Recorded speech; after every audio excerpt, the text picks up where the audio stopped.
Ciri-ciri mbok si bagus ini kan apa? Lagi? Setong, sejelas. Ini lagi. Embok nikah ini dalam Al-Quran yang sabar. Nisa hukum harsul lakum. Bini naba anjir ya talon.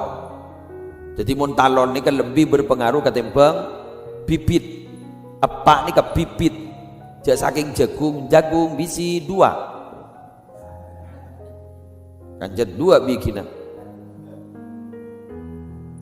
Oh ya, mau apa kok? Salah deh. Baik cong letakin, ya taman gak sabar. Pas Al-Quran jelas, wal baladu tayyibu yakhruju nabatuhu biidzni rabbih. Tanah sebagus jadi ya, bakal tumbuh pipit-pipit sebagus, tumbuhan sebagus kalaban ayatina Allah. Walladzi khabutha la yakhruju illa nakida. Tanah sekering, tanah sekajal, bakal tumbuh mentah-mentah yang kering, kerker. Ciri nada rumah perempuan yang beragama, paham? Perempuan yang beragama. Eki. Kula basakin, orang anak-anak sukses itu berangkat dari ibu-ibu yang luar biasa di dalam napain anak.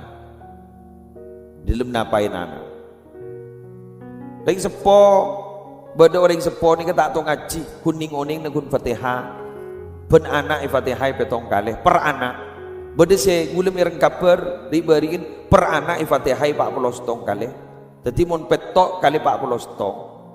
Ben malam. Kulem ireng kabar Ustadz Abdul Somad ini. Ustadz Abdul Somad debuna ummi napa nikah Afatihain beliau saben malam 1 kali.